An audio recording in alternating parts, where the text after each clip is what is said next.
اللہ فرماتا ہے یا ایھا الذین آمنو، اے ایمان والو، لا تأکلوا اموالکم بینکم بالباطل، اے ایمان والو آپس میں ایک دوسرے کے مال ناحق نہ کھاؤ، الا ان تکون تجارتا عن تراض منکم، فرمایا مگر یہ کہ کوئی سودا تمہاری باہمی رضامندی کا ہو، ناجائز مال کسی کا نہیں کھانا ہے، کوئی ڈیل ہو، کوئی جائز طریقے سے تمہیں ارننگ ہو، وہ تمہارے لیے حلال ہے۔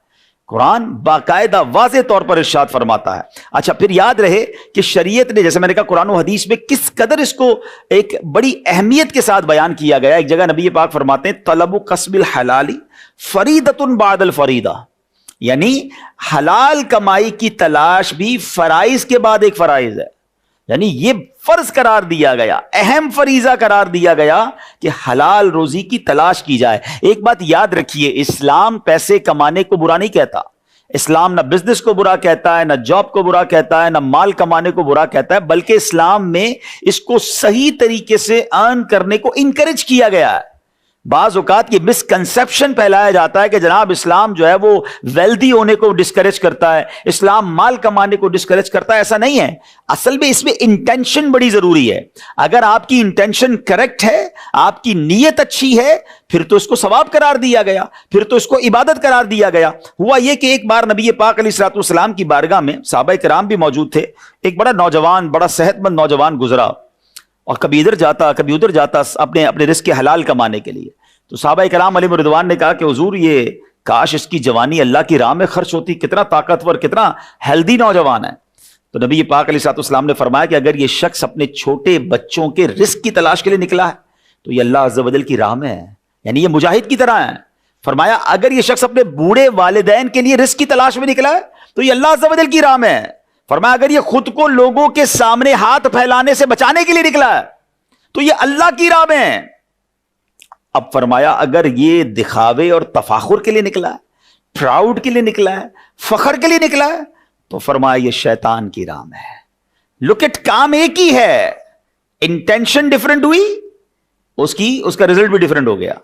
پیسے کمانے ہیں لوگوں میں بڑائی کے لیے، واہ کے لیے، میں نے جناب دنیا میں دکھانا ہے دنیا کو میں کتنا بڑا آدمی ہوں، میرے پاس کتنی بڑی گاڑی ہے، میں لوگوں پہ روب جماؤں گا، یہ انٹینشن ڈیفرنٹ ہو گئی، یہ پراؤڈ کی ہو گئی، یہ تفاخر کی ہو گئی، یہ لوگوں کو ذلیل کرنے کی ہو گئی۔ اور اس لیے کہ رزق حلال کماؤں گا تو اپنے بال بچوں کی، اپنی فیملی کی کفالت کروں گا، اور جو مجھ پر اسلام کے احکام ہیں، روزی کمانے کے بعد اگر مالدار ہو گیا تو اس کی جو زکوٰۃ دینی ہے، جو مال کے حقوق ہیں وہ بھی ادا کر کے غریبوں کی مدد کروں گا۔ تو آقا علیہ الصلوۃ والسلام نے کیا فرمایا کہ اب یہ اللہ کی راہ میں ہے۔ آپ ذرا غور کریں نا، کمانے پیسے گیا ہے، جہاں جاب پہ رہا ہے، بزنس پہ رہا ہے، مگر کیا فرمایا، یہ جہاد کرنے والا ہو گیا، یعنی اللہ کی راہ میں نکلنے والا ہو گیا۔ تو یہ میرا اور آپ کا پیارا مذہب ہے کہ ہمیں اپنی زندگی میں رزق حلال کمانے کے لیے انکریج بھی کیا گیا، بلکہ اس کا ریوارڈ بھی بیان کر دیا گیا۔ قرآن میں ایک جگہ نہیں، کئی جگہ پر ہمیں رزق حلال کمانے کے حوالے سے انکریج بھی کیا گیا اور باقاعدہ گائیڈ لائن دی گئی۔ اللہ قرآن میں ارشاد فرماتا ہے، ذرا سنیے گا، کیا خوبصورت آیتیں ہیں، وَجَعَلْنَا النَّهَارَ مَعَاشًا، قرآن کہتا ہے اور دن کو روزگار کے لیے بنایا، وَلَقَدْ مَكَّنَّاكُمْ فِي الْأَرْضِ وَجَعَلْنَا لَكُمْ فِيهَا مَعَايِشَ قَلِيلًا مَا تَشْكُرُونَ، اور بے شک ہم نے تمہیں زمین میں جماؤ دیا اور تمہارے لیے اس میں زندگی کے اسباب بنائے۔ پھر آگے کیا فرمایا، بہت ہی کم شکر کرتے ہیں۔ اللہ نے سب کچھ دیا ہے مگر پھر بھی زبان پر شکر نہیں آتا، کمپلینز، یار میرے پاس تو ہے ہی کچھ نہیں، میں تو پیچھے رہ گیا، دوسرے لوگ آگے رہ گئے۔ ایک بات یاد رکھیے گا، جو شکر گزار نہیں ہوتا نا، اس کی نعمتوں میں اضافہ نہیں ہوتا۔ قرآن خود کہتا ہے لَإِن شَكَرْتُمْ لَأَزِيدَنَّكُمْ، تم میرا شکر ادا کرو میں تمہیں اور عطا کروں گا۔ یہ فارمولہ ہے، اگر آپ اپنی تعلیم میں کامیاب ہونا چاہتے ہیں، آپ چاہتے ہیں آپ کی عزت میں اضافہ ہو، آپ چاہتے ہیں آپ کی شہرت میں اضافہ ہو، آپ چاہتے ہیں اچھی نیتوں کے ساتھ آپ کے مال میں اضافہ ہو، شکر ادا کریں، یا اللہ تیرا شکر ہے، اے مالک تیری مہربانی، اپنا کمال نہ سمجھیں۔ اور جب آپ شکر گزار بنتے ہیں تو اللہ پاک اس میں اضافہ عطا فرما دیتا ہے۔ تو بہرحال میرے پیارے اسلامی بھائیوں، جیسے میں نے کہا کہ بے شمار احادیث، نبی پاک علیہ الصلوۃ والسلام کی ایک اور حدیث سنیے۔ یہ حدیث جو ہے ایکچولی کسی مفتی کے لیے، کسی بہت بڑے عالم یا کسی بہت بڑے دین کا کام کرنے والے کے لیے نہیں ہے، یہ حدیث ایک بزنس مین کے لیے ہے۔ نبی پاک فرماتے ہیں التاجر الصدوق الامین مع النبیین والصدیقین والشہداء، آقا فرماتے سچا امانت دار تاجر انبیاء، صدیقین اور شہداء کے ساتھ ہوگا۔ اللہ اکبر، کس کے ساتھ ہوگا؟ نبیوں کے ساتھ، صدیقین کے ساتھ، شہداء کے ساتھ۔ کون؟ اتنا بڑا مفتی شیخ الحدیث، یقیناً ان کے فضائل اور ہیں، مگر یہاں کیا بیان ہوا؟ بزنس مین ہوگا، مگر اس بزنس مین کے لیے شرط کیا لگا دی؟ امانت دار ہوگا، سچا ہوگا۔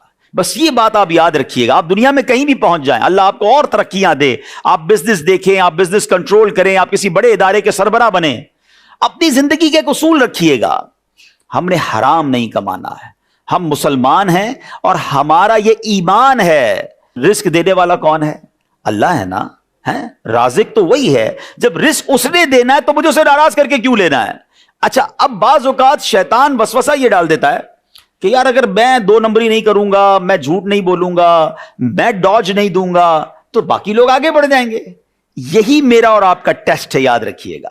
جس دن اس ٹیسٹ میں میں اور آپ کامیاب ہو گئے نا، کہ میرا اور آپ کا ایمان یہ ہونا چاہیے، یہ آج بات آپ سمجھ لیجئے کہ جو میرے نصیب میں ہے وہ مجھ سے کوئی چھین نہیں سکتا، اور جو میرے نصیب میں نہیں وہ مجھے کوئی دے نہیں سکتا۔ جس دن آپ یہ فارمولہ یاد کر لیں گے نا، میں کچھ بھی کر لوں میں ایکسٹرا نہیں لے سکتا، نصیب میں تھا میں نے حرام سے کما لیا، میں تھوڑا انتظار کرتا مجھے وہ حلال سے ملنا تھا۔ مولا علی شیر خدا کرم اللہ تعالی وجہ الکریم ایک بار ایک مسجد میں گئے اور آپ نے اپنا ایک لباس جو تھا وہ ایک شخص کو پکڑایا کہ اس کو سنبھالو، میں نماز پڑھ کے آتا ہوں۔ آپ نماز پڑھ کے واپس آئے تو بندہ غائب، اور وہ لباس وہ چوری کر کے چلا گیا۔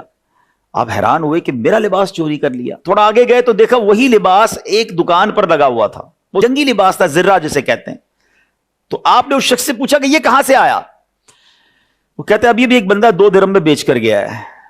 آپ فرماتے افسوس، میں نماز کے لیے گیا تھا، اس بندے کو لباس دیا تھا اور دل میں تمنا یہ رکھی تھی کہ واپس آؤں گا تو اسے گفٹ میں 2 درہم دوں گا۔ اس بندے نے تھوڑا سا انتظار کرنا تھا، اس کو یہ پیسے حلال سے ملنے تھے، اس نے جلدی مچا کر وہی پیسے حرام سے لے لیے۔ اب ذرا غور کر لیں کہ ہم کس طرف جا رہے ہیں۔ ہم بعض اوقات جلد بازی میں، ایکچولی یہ پتہ ہے حرام کی طرف بندہ کیوں جاتا ہے؟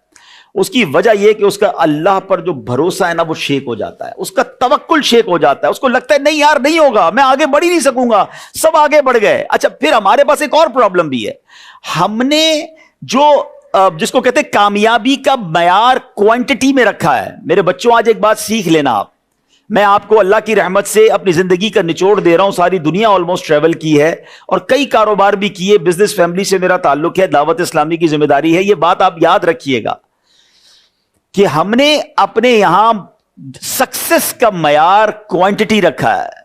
سکسس اور برکت کا معیار کوانٹٹی نہیں ہے، وہ کوالٹی ہے۔ کوانٹٹی بہت ساروں کے پاس ہے، ہمیں لگتا ہے جس کے پاس گاڑیاں ہیں، بنگلے ہیں، ملازم ہیں، جناب وہی ترقی کر رہا ہے اور وہی سکسیسفل ہے۔ یہ غلط فہمی ہے آپ کی۔ ابھی ہم بیٹھے تھے ویسی صاحب کے مکتب میں، میں نے ان کو بتایا کہ میں ایک اربوں پتی شخص سے تھوڑے دنوں پہلے ملنے گیا، انہوں نے کہا آپ آئیے ذرا گھر پہ دعا کرنی ہے، اور جب گیا تو پتا چلا کہ ان کو ایک ایسی پرابلم ہو گئی، اللہ پاک کی شان دیکھیں کہ مجھے تو اس دن پتا چلا کہ وہ کوئی نوالا کھاتے تھے۔ ہم جب نوالا کھاتے ہیں یا پانی پیتے ہیں، زبان میں رکھتے ہیں یا منہ میں رکھتے ہیں، تو ہمارے برین میں کوئی حصہ ہے جو اس کو آرڈر دیتا ہے کہ اس کو اندر سویلو کر لو، نگل لو۔ آپ دیکھتے ہیں جب ہم نوالا یا کھانا منہ میں رکھتے ہیں تھوڑی ایفرٹ کرنی پڑتی ہے، پھر وہ اندر جاتا ہے، تھوڑا سا پش کرنا پڑتا ہے نا۔ ان کے جب برین پر اسٹروک ہوا تو اس فنکشن نے کام کرنا چھوڑ دیا جس کے ذریعے وہ نوالا اندر جاتا تھا۔ وہ صاحب کی زبان پر نوالا پڑا رہتا تھا، وہ گلے کے اندر نہیں جاتا تھا، کہتے برین آرڈر نہیں دے رہا ہے۔ اربوں پتی وہ نوالا نہیں اتار سکتے تھے۔ تو میں نے کہا حل کیا ہے اس کا؟ کہتے کوئی حل نہیں ہے۔ ہم نے دنیا کے بڑے ڈاکٹر سے بات کر لی کہ برین ایک ایسی چیز ہے جس کو سائنس آج تک نہیں سمجھ سکی ہے، اس کا حل اس کو چھوڑ دیں، یا تو ٹھیک ہو جائے گا یہی والا فنکشن، یا یہی برین کسی دوسرے پارٹ آف دا برین کو آرڈر دے گا کہ تم یہ کام کرنا شروع کر دو، ڈیوٹی اسائن کرے گا، یا پھر اللہ نے اگر نصیب میں نہیں لکھا تو کچھ بھی نہیں ہوگا۔ اور ایسے ہی ہوا، کچھ دنوں کے بعد ان کا فنکشن شروع ہو گیا۔ میں سوچنے لگا کہ میں روز کتنی بار پانی پیتا ہوں، کتنی بار کھانا کھاتا ہوں، کتنی بار یہ نوالا اندر اتارتا ہوں، مجھے پتہ ہی نہیں کہ اللہ نے مجھ پر کتنی مہربانیاں کی ہیں، صرف اس ایک فنکشن کو روک لیا جائے۔ اربوں روپے ہوں اور نوالا نہ کھا سکوں، برکت ہے، کامیابی ہے؟ آپ کو اندازہ اصل میں نہیں ہے نا، کیونکہ ہم سمجھتے ہیں یار جس کی بہت ساری گاڑیاں، بڑے نوکر چاکر، بڑے بنگلے، کامیاب تو وہ ہے، مجھے بھی وہی بننا ہے، چاہے وہ حرام سے بن جاؤں۔ تو